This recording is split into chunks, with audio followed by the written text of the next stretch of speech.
And now Chapter 30, Description by Lord Kapila of Adverse Fruitive Activities.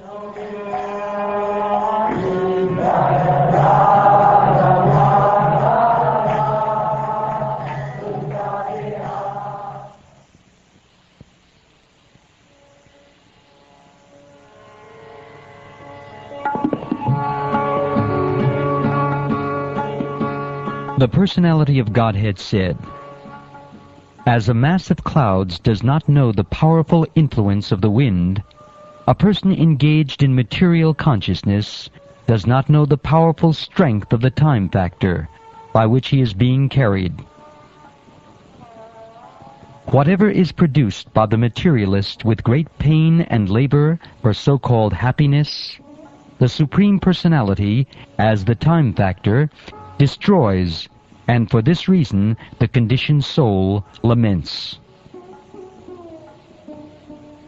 The misguided materialist does not know that his very body is impermanent, and that the attractions of home, land, and wealth, which are in relationship to that body, are also temporary. Out of ignorance only, he thinks that everything is permanent. The living entity, in whatever species of life he appears, finds a particular type of satisfaction in that species, and he is never averse to being situated in such a condition. The conditioned living entity is satisfied in his own particular species of life.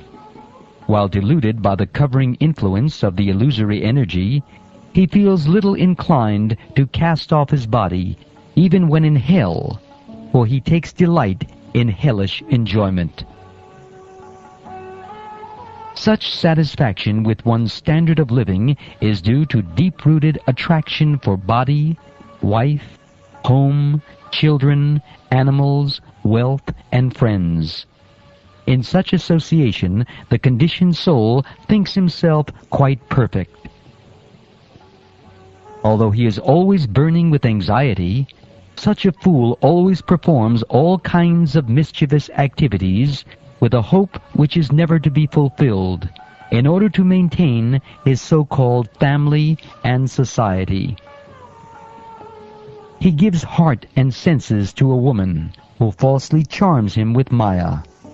He enjoys solitary embraces and talking with her, and he is enchanted by the sweet words of the small children. The attached householder remains in his family life, which is full of diplomacy and politics, always spreading miseries and controlled by acts of sense gratification.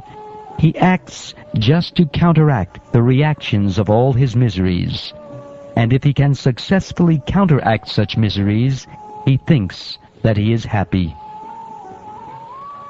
He secures money by committing violence here and there, and although he employs it in the service of his family, he himself eats only a little portion of the food thus purchased, and he goes to hell for those for whom he earned the money in such an irregular way. When he suffers reverses in his occupation, he tries again and again to improve himself, but when he is baffled in all attempts and is ruined, he accepts money from others because of excessive greed. Thus the unfortunate man, unsuccessful in maintaining his family members, is bereft of all beauty. He always thinks of his failure, grieving very deeply. Seeing him unable to support them, his wife and others do not treat him with the same respect as before, even as miserly farmers do not accord the same treatment to their old and worn-out oxen. The foolish family man does not become averse to family life, although he is maintained by those whom he once maintained. Deformed by the influence of old age, he prepares himself to meet ultimate death. Thus he remains at home just like a pet dog, and eats whatever is so negligently given to him. Afflicted by many illnesses, such as dyspepsia and loss of appetite, he eats only very small morsels of food, and he becomes an invalid who cannot work anymore. In that diseased condition, one's eyes bulge due to the pressure of air from within, and his glands become congested with mucus. He has difficulty breathing, and upon exhaling and inhaling, he produces a sound like gora, gora, a rattling within the throat. In this way, he comes under the clutches of death and lies down, surrounded by lamenting friends and relatives, and although he wants to speak with them, he no longer can, because he is under the control of time. Thus the man, who engaged with uncontrolled senses in maintaining a family, dies in great grief, seeing his relatives crying. He dies most pathetically in great pain and without consciousness. At death, he sees the messengers of the Lord of Death come before him, their eyes full of wrath, and in great fear he passes stool and urine.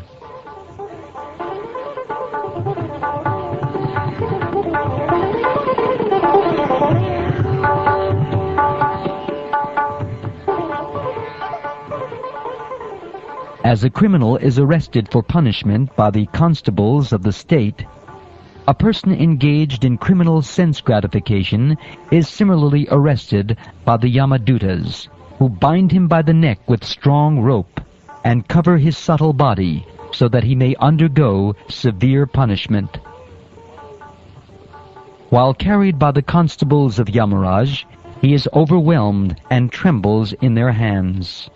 While passing on the road, he is bitten by dogs, and he can remember the sinful activities of his life.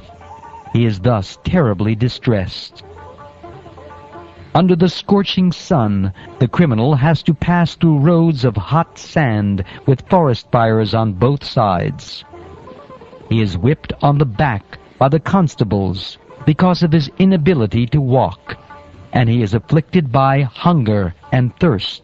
But unfortunately, there is no drinking water, no shelter, and no place for rest on the road.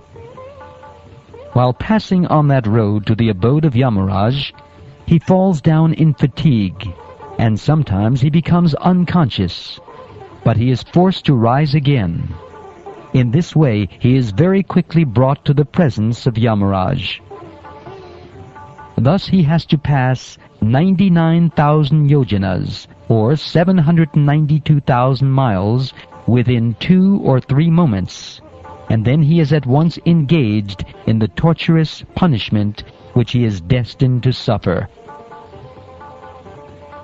He is placed in the midst of burning pieces of wood, and his limbs are set on fire. In some cases, he is made to eat his own flesh, or have it eaten by others. His entrails are pulled out by the hounds and vultures of hell, even though he is still alive to see it. And he is subjected to torment by serpents, scorpions, gnats, and other creatures that bite him. Next, his limbs are lopped off and torn asunder by elephants.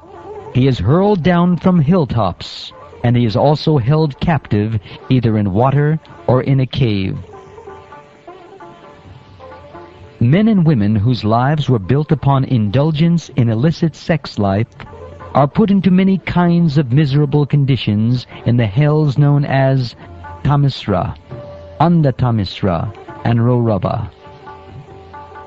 My dear mother, it is sometimes said that we experience hell or heaven on this planet, for hellish punishments are sometimes visible on this planet also.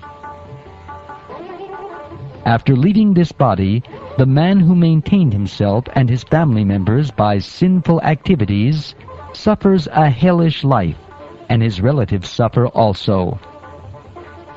He goes alone to the darkest regions of hell after quitting the present body.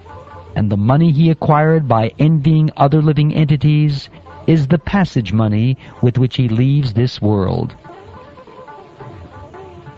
Thus, by the arrangement of the Supreme Personality of Godhead, the maintainer of kinsmen is put into a hellish condition to suffer for his sinful activities, like a man who has lost his wealth. Therefore, a person who is very eager to maintain his family and kinsmen simply by black methods certainly goes to the darkest region of hell, which is known as Anda Tamisra.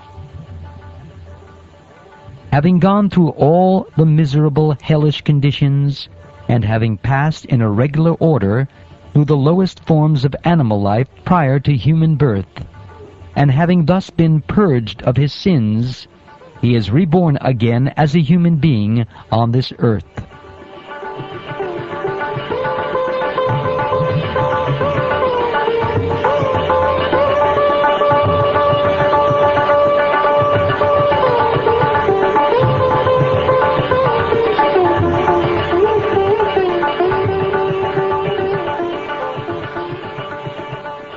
Thus ends the 30th chapter of the 3rd canto of the Srimad Bhagavatam, entitled Description by Lord Kapila of Adverse Fruitive Activities.